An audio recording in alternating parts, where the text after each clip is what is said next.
had this game for a while now, but it's taken me forever to actually get around to talking about it. ReVOLUTION was developed by Fun Labs, the same schizophrenic semi-geniuses behind the budget epic Secret Service In Harm's Way, and a scant 3 months later the crapalicious Shadow Force Razor unit. After that, they took a glacial 7 months to develop this game, ReVOLUTION, which was released a month before US Most Wanted: Nowhere to Hide in 2002. As with all the Fun Labs games I've covered, and if I'm not mistaken, all the Fun Labs games ever made, it was published by Activision Value. So this ain't no blockbuster. The question is, what do you get for $20? For some reason, I bought a sealed copy of this game, so let's crack it open and take a look at that gatefold. Don't worry, I've taken the necessary precautions. The box immediately piques my interest and sets lofty expectations the game probably won't live up to. Despite being a small PC game box, the artwork is great, aside from the Toys R Us letters. R3U3 I guess so. I mean, I played Serious Sam, how much worse could this be? The box has a flap which opens to reveal the best gatefold spread on a budget game other than Breed or maybe Chrome. The screenshots look great, and according to the blurb, they're actual screenshots, though as this caption warns you, don't be fooled. Looks can be deceiving. Let's dive into the ad copy and see if Fun Labs' English language skills have improved. You begin as a maintenance worker for the corporation. A corporation called the Corporation. The Resistance, an underground movement that wants to preserve the human race in its purest form, contacts you. A corporation called the Corporation, and a resistance called the Resistance. I guess it has a kind of elegance to it. I'm inclined to let it slide because Fun Labs games aren't typically very poetic, and I'm just happy to see the English syntax is in order for once. As the first new breed, you are truly powerful, but what have you really become? I sure hope that wasn't supposed to be a plot twist. On to the back. There are some more stellar screenshots, and the tagline, "Evolution has begun, the next revolution." I wonder if Triple H is in this game. This could be the best thing since NXT. Recombinant DNA has seeped its way into this futuristic FPS based on today's cloning and genetic engineering dilemmas. Ripped from the headlines. Human cloning, stem cells, chimeras. God bless you, Fun Labs, for eternally chasing the zeitgeist. Engage in battle as new breed hero, Jack Plummer. What? Jack fucking Plummer? Plummer? Jack is a maintenance worker and spends the first few hours of the game wandering around in sewers. Do you think that's a bit on the nose, Fun Labs? I would honestly have settled for a standard last name like Mason. And of course his name is Jack. Fuck, where was I? 19 custom weapons which can be fitted with 12 state-of-the-art attachments and 6 different ammo upgrades. I take it all back. I want this game to bear my children to term. Yeah, I'm an easy mark. Give me enough weapon variety and preferably some customization, and I'll put up with pretty much any bullshit you want to put me through. Put bullet drop and material penetration in there, and I'll buy the motherfucking collector's edition. What's within the box is less impressive than what's without, unfortunately. Not inordinately so for a Fun Labs game, but in place of a manual, you get a jewel case insert that folds out to contain some very basic info. A whole page of the non-manual is given over to describing the difficulty levels. More on that later. The game starts up with Fun Labs' usual alien rip-off logo cinematic, which I always enjoy. There's an intro cutscene showing a flyby of a futuristic Blade Runner-esque city, and you land at a title screen with some classic Fun Labs 3D animated background. I am so on board for this. As with the last few Fun Labs games I've covered, it's scalable as fuck and runs on basically everything, which is kind of cool. It's nice to be able to play a game from 2002 at 1080p without having to modify an INI file. Cough, fear, cough. Sorry, I must be coming down with something. As the game starts, Joe the Plumber is dropped off at the corporate headquarters of the corporation in a Fifth Element taxi. I've heard the game compared to Half-Life, and I can kind of see the connection. Aside from the crowbar melee weapon and the optional pipe wrench, you start out playing through a normal workday in a large facility before the story kicks off. Jack gets checked into his new job, looks at some pretty blatant 1984 imagery, not subtle, and gets his hazardous environment coveralls. Okay, Plumber, I see you've got your power suit. You're forced to play through a bad ripoff of Half-Life's HEV suit training, which teaches you how to navigate and avoid environmental dangers. ReVOLUTION is pretty light on the voice acting, but thankfully your objectives don't just pop up in red text in the lower third. Instead, you have a PDA that tracks multiple categories of poorly translated information about your objectives.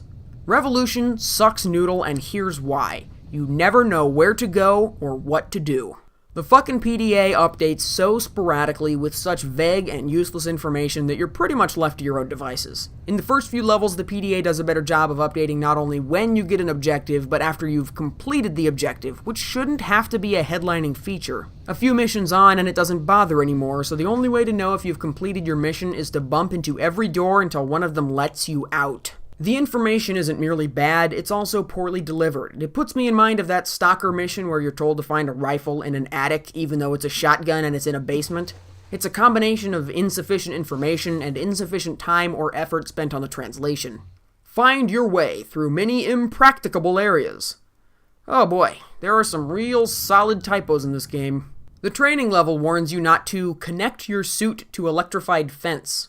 The main voice actors are clearly native English speakers, but all the side characters and NPCs are not. The script these voice actors had to work with must have been a fucking dumpster fire. If you watch the subtitles, you'll notice a couple of times where they change up the line so it makes a bit more sense, but for the most part they read it as written. And as written, it's like somebody took a handful of B-movie sci-fi themed magnetic poetry and just chucked it at a passing bus. Let's just say that if you were not working here, you wouldn't be here.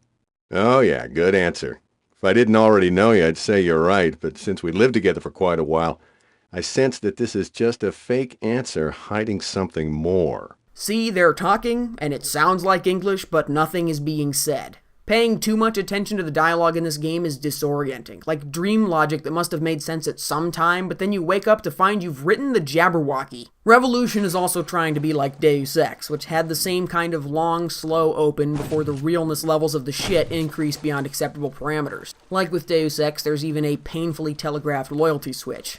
Yeah, I said it. Jack the Plumbus is some kind of weird custodian whose responsibility is about 20% maintenance of high-tech research facilities and about 80% shooting wildlife. The first levels take place around the maintenance hub with connections to the various important systems of the facility. Over the course of the most exciting first day the janitorial profession has ever seen, Jack exterminates a bunch of Minox and Dianogas to keep the facility running smoothly. The first act of this game is like 3 Half-Lives in a row. I get it, he's a lowly janitor with a great destiny. You established the setting more than adequately, let's get to the stuff I don't hate as much. When on his 2 federally mandated 10-minute breaks and 1-hour lunch, Jack heads to the bar to get tanked and talk to his ex-girlfriend. OSHA's gonna have a field day with that one. And remember, after you see that thing, we must talk again. Okay, I understood. Then Jack goes into a laboratory and fights off a bunch of techno-panthers with a techno-whip. Fuck. This is bullshit. If they counted the fucking whip as one of the 19 weapons, I will be so fucking mad. Cocksucking motherfucker. There's an organization named Resistance, fighting against the corporation propaganda and their experiments. Now, we have a few people that have infiltrated the corporation, including me, and soon, you, Jack. She is in the Resistance? I'm shocked. Shocked, I say. Well, not that shocked. Mostly just angry. And bored. I'm tired. Somehow these fucking Panthers convinced Jack to join the Resistance. This is not technology for the people. This is technology for killing the people. Jesus fuck. Jack opts to go back to work to gather inside information for the Resistance and gets sent out to kill some defective robots using a sweet explosive nail gun. This is where the game's delirious level structure starts to take its toll. Without really finishing the robot level, as far as I can tell, you end up in a new area, the Biodome.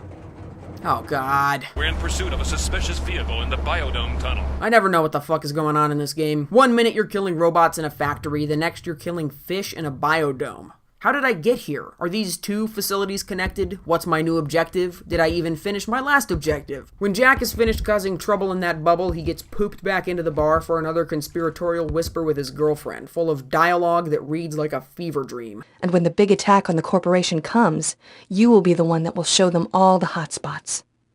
That's right. Solving those complex missions they gave me wasn't such a bad thing in the end. It helped me a lot to become aware of a lot of things. See? I have no idea what any of this means or what the hell is going on. It's pretty fucking hilarious, though. I'm glad to hear that. It's an accomplishment to me. How come? Never mind. Now you must go. Time is ticking. Go to your apartment to find something important for your next mission. Huh, what is it? Something on this table? Fuck. It's not actually an item. You're supposed to jump on Jack's bed in order to sleep, but unfortunately it crashes the game every single time. Luckily you can just skip sleep and go back to the maintenance hub to put in some time and a half. I'll sleep when I'm dead. Or maybe later tonight. Let's just gloss over the fact that Jack's apartment is just out the fire escape from the bar, and that the bar is part of his new office building. Actually, I can't gloss over that. Why does Jack arrive in a taxi at the beginning of the game? Why does he already live basically inside the corporation building? Why was his work issue power suit in his apartment? It's not a company dormitory or anything. Jack has the place decorated. He lives there. Back at work, Jack goes to the electrical substation to squish a bunch of obnoxious fucking bugs. And just when I'm about to lose all hope in the game, it gets awesome again. Jack enters a mysteriously alluring room, only to be captured by these freak shows. Congratulations. You're the first to pass our selection test. They tell him the resistance isn't real, it's just a test they use to weed out the new breed from the old shitty breed, i.e. humans. Information from a mad scientist named Klaus is probably pretty reliable. The corporation forcibly augments Jack Plummer, and now he's new breed Jack Plummer, the guy from the back of the box. He gets new weapons, new abilities, a new HUD, and is sent out after some terrorists. Now the game starts to look a bit more like Deus Ex. I was so excited to be fighting humanoid enemies that it took me almost 18¼ seconds to realize it's actually fucking worse than cleaning sewers and tidying up biodomes. Enemies are a bit too durable and a bit too fucking entirely impossible to hit because they spaz the fuck out in combat. Wow, what game does that remind you of? They can run and strafe at superluminal speeds, and they pick you out immediately from any range. I think there's supposed to be a stealth component since the manual makes mention of how each difficulty level affects the enemy's ability to hear you. I've never seen the stealth actually do anything, except when an enemy is handed to you on a silver platter, and even that's a bit insane. The obvious stealth kill weapon is a melee weapon, but new breed Jack Plummer's only melee weapon is a chainsaw arm with optional spinning chainsaw disc. Evidently the Resistance tourists have hearing loss in the frequency of vroom, so you can just walk up and buzzsaw them 3 or 4 times until they die. And now the game is starting to remind me of Pariah. Jack fights the Resistance through some decaying parts of the old city, and then back up into the Blade Runner-inspired metropolis. The old city doesn't look bad at all, maybe a bit monochrome, but appropriately run down. And it really does feel like you're in the bowels of a huge city. The levels look pretty decent for a budget game from 2002. Most of them have huge outdoor areas, and a lot of the indoor corporation levels have impressively large architecture and nice set dressing. There's even real reflections, so you can watch Jack Plummer scratch his balls. Suck on it, Human Revolution. Revolution's mid-game feels a lot like Most Wanted. The levels are a disjointed mess, some are pretty standard FPS fare, and some are microscopic little scenes that seem unfinished. If I can engage in wild speculation for a minute, it's almost like Revolution and Most Wanted got dumped out half-finished to meet a deadline. Or maybe Fun Labs just needed capital right away and couldn't afford to finish them. Or maybe there just weren't enough ideas to flesh out the levels all the way. Every level transition is discombobulating. Clear out some Resistance guys from the Metropolis Public Library, and then BAM! You're on a sky train. The objectives are so vague and poorly translated that after killing all the enemies, I had no idea what to do. Usually you can exit a level by bumping into your cop cruiser, which is conveniently flying right behind the train, but try as I might, I couldn't reach the damn thing. Once when I did, it just pancaked me in midair. The jump physics in this game are so bad, I just wasn't sure I was even doing it right, and let me fucking tell you, a game with jump physics this half-baked probably should not be 70% jump puzzles by volume.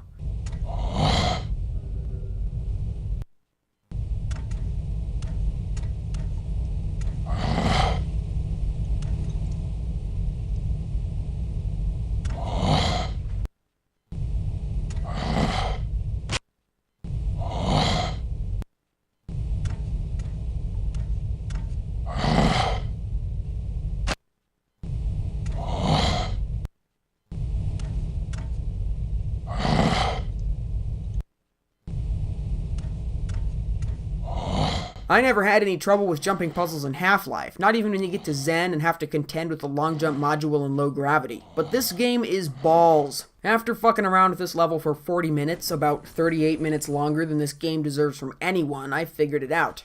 Apparently you have to walk into the console at the front of the train. Seems kind of reasonable, right? No. First of all, you can see from a good distance there are no buttons or interactive panels at the front of the train, so there's no real reason to go there. And second of all, I did go over there, I just apparently didn't get close enough to trigger the level transition. Fuck. In another classic Fun Labs non sequitur, there's a weird vehicle level where you fly a hover car through the metropolis to your next level. Why does this exist? You don't actually have to tail the Resistance car, you just have to find the exit of the level before the timer runs out. Easier said than done because the level's a huge fucking maze, but still more tolerable than trying to play ball with their stupid objectives. And after that directionless 2-minute interlude, it's back to business as usual. The Resistance fighters this game pits you up against seem more than capable of going toe-to-toe with augmented super soldier Jack Plummer, which kind of ruins the whole point of the game. They also have access to more hardware than you do, since the game is entirely too fucking miserly with weapons and ammo. They don't drop anything when killed, there aren't even any weapon pickups, so you start and stop each level with the same paltry collection of shit guns. Revolution's gunplay still feels a bit like Secret Service and the other Harm games, but rate of fire is so low you can't fucking hit anything. It's superficially similar to other standard Quake-derived FPS games like Half-Life, but whereas Half-Life was visceral and dynamic with smart soldier AI and aliens with interesting behaviors, Revolution has sewer rats and the fucking cliff racers from Morrowind. The problem isn't any of the individual elements by themselves, but rather that the elements are encountered by themselves. What I mean is, judged in a vacuum, most enemies from most games are boring. Do I want to fight just headcrab zombies for 3 hours? No.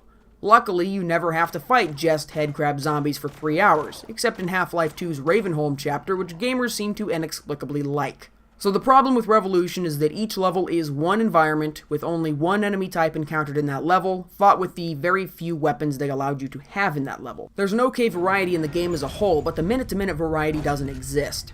And the weapons I was so excited for dramatically underdeliver. I am Jack's giant lack of surprise. Most of them have a vaguely steampunk aesthetic to them, which kinda works for me. The nail gun vents steam when you reload, which is a little cliche but looks cool. Some of the guns have interesting hinged magazine compartments that make the reload sequence just a bit cooler. And the shotgun, well, the shotgun has a lot of random shit hanging off of it.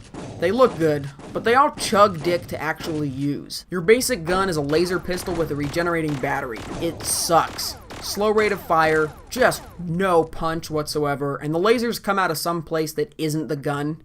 It's technically customizable, the best kind of customizable. You can attach an optional laser sight, but the laser is totally obscured by even the smallest reticule available in the options menu. The laser rifle is the sniper weapon and comes with zoom and thermal and night vision modes. Thermal mode is really cool looking and it can't see through glass, which is a nice realistic touch.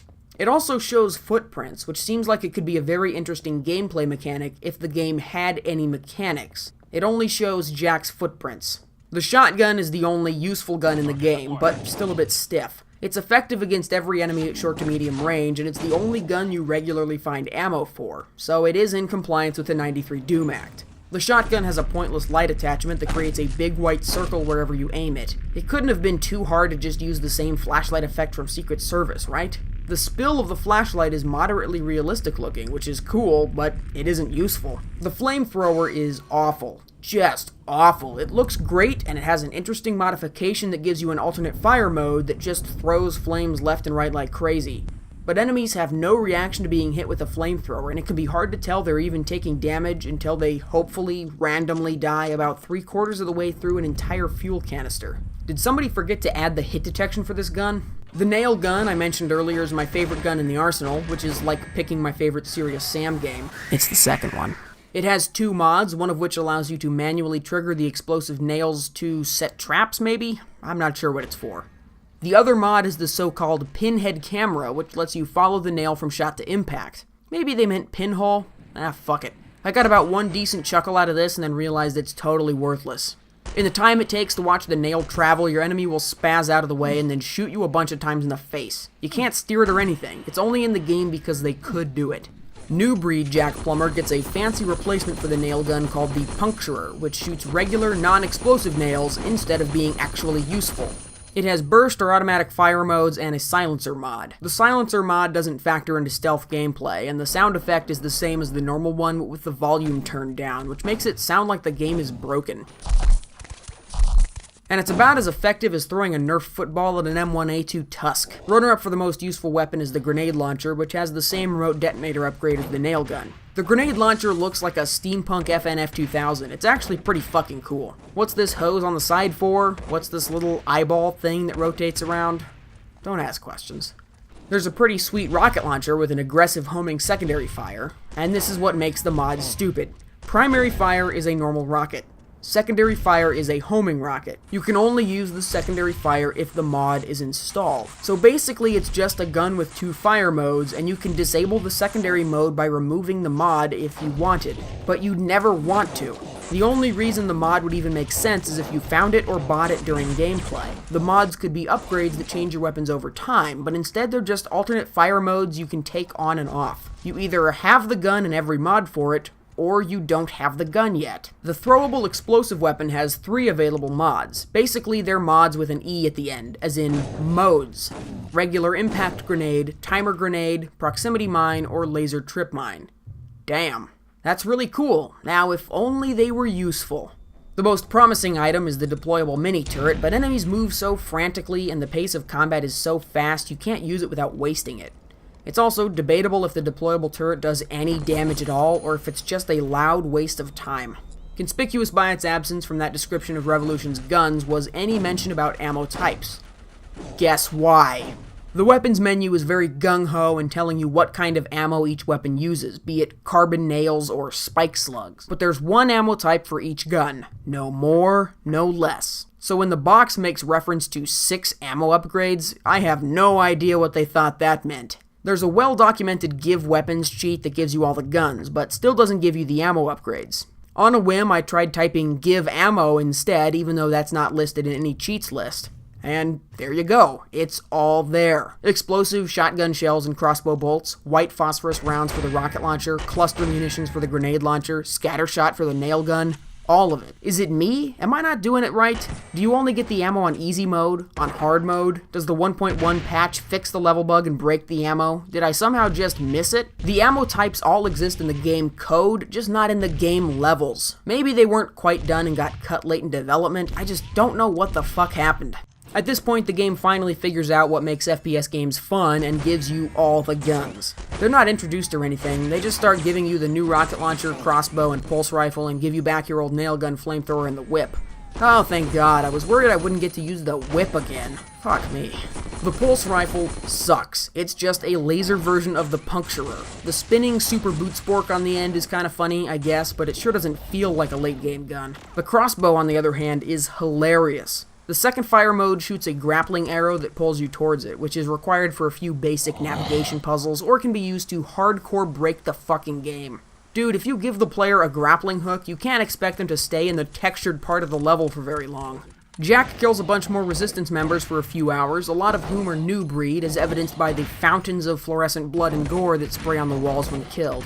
This from a developer so squeamish they colored the damage decals green in Secret Service. I'm not complaining, it's a nice effect and makes the combat in Revolution feel a bit more visceral than it has any right to. It is weird that the Resistance has so many new breed soldiers, given that their whole raison d'etre is human purity and the end of genetic testing, or whatever. I'm not sure if this is a plot point or just a mistake. After hacking his way through a cadre of new breed with the aid of console commands, Jack kills a new breed woman in a huge factory.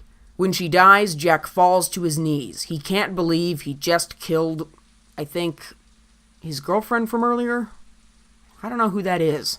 Before he has a chance to come to terms with whatever the fuck just happened, he gets choplifted out of there by the Resistance, who tell him yes, it was Juana, who was captured by the corporation and breedified, and then abandoned in the middle of a factory, I guess. What is their fucking endgame here? God. You're looking very familiar to me. You remind me of Juana. With the help of the Resistance, by which I mean they tell him what to do, Jack makes an assault on the corporation's HQ. Fuck yeah. After making his entrance through the canals, he boards an elevator and begins the last level of Streets of Rage. The elevator goes up slowly and enemies swarm you from all sides. Or they would, except you gave me a fucking grappling crossbow, you idiots. What did you think I would do with this? What is wrong with you? The weapon is part Half-Life ripoff and part cheat code. Of course I'm gonna sequence break the shit out of the game. Jack emerges back in his old stomping ground and fights his way through the maintenance hub and early areas of the game, into the genetics lab and the boss's office. Well, well. Our first offspring is here. Jack Plummer. The perfect man for this experiment. Let's cut the crap, Magnate. You transformed me into a breed without even asking me if I wanted this. Oh my god. I just want to point out here that Jack Plummer has a fucking point. He got kidnapped and experimented on. He didn't ask for this at all. I think you might have asked for the exact opposite of this. Adam Jensen really is the biggest pussy in all of gaming, isn't he? What a whiner. What a cuck? Am I using that word right? Fuck it. The last few missions would be way too hard if I wasn't cheating with both hands by this point. When the game gives you all the guns and pits you against a bigger variety of enemies, it's perilously close to being fun to fight through all these labs. Huh? Huh? How about a pity laugh, at least? Whatever. It's still not fun, labs, because of the aforementioned way too hard thing. The game's not really that short, but most of this endgame is just a multi-level dungeon crawl. Even setting aside how sick I was of the game at this point, there are still too many consecutive levels of plot-free violence. If the gunplay was halfway decent, that'd be alright, but I mean, come on, look at this shit.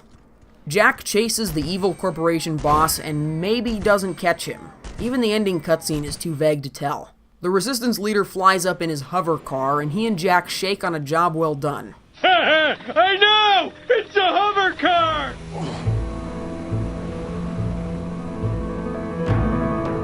It's over, my friend. Let's go.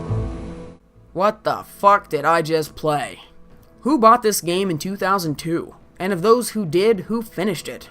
I can tell you who. Nobody, because at the time of release, the game was not finishable. It's got all manner of small bugs, like if you save too soon after a level transition while the game is still fading in, it gets stuck at that brightness until you restart. Oh, also, the ammo is missing. The release version of the game features a much more impactful bug that prevents you from getting past an early level. It was fixed with the version 1.1 patch, but the save games aren't compatible between versions. Guess how I found that out? So yeah, I've played too much of this game. The credits include such notable Fun Labs personalities as the new guy in accounting. Was this game rushed out the door so fast you couldn't even yell downstairs, "Hey, new guy in accounting, what's your name?" I don't know what to think. What Revolution ultimately reminds me of is a mixture of Pariah and Divine Cybermancy. Please note that neither of those comparisons is a positive one.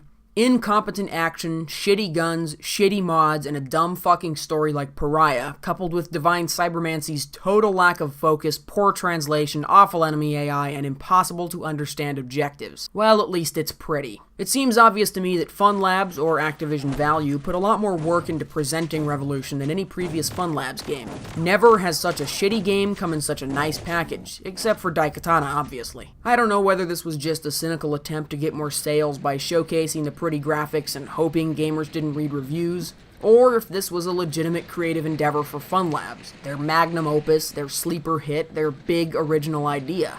All I know is this game wasn't done, but I don't think Fun Labs is in the business of finishing games. Such is the price of doing budget business with Activision Value. Is it the best Fun Labs game? No, but it comes close. Secret Service is good compared to other tactical shooters, but Revolution is mainly good compared to other Fun Labs games. Should you play it? Well, that depends. Have you played literally every other video game ever put to Silicon? If so, might as well play Revolution just to check off that last box. Otherwise, not in a million years.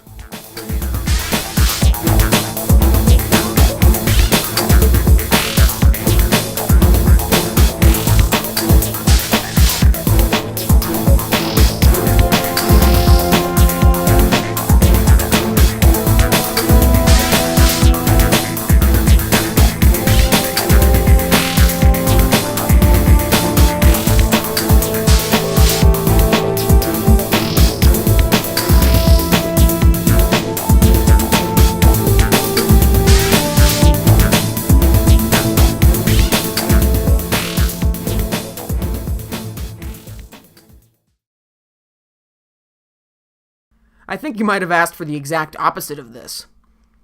I think oh, God. Fucking Human Revolution. I don't have time to get on a side rant here. Let's go. It's funny, because this game even has a funicular in it. Where is Pritchard when you need him? Because of the aforementioned way too hard thing. Way too hard thing? Okay, you know what? I'm just not a professional voiceover artist, obviously, so it's okay for me to laugh at the phrase, way too hard thing. I can think of a lot of good jokes, but I'm not going to tell them. The Resistance leader flies up in his hover car. I know, it's a hover car! The resistance leader... Oh, shit.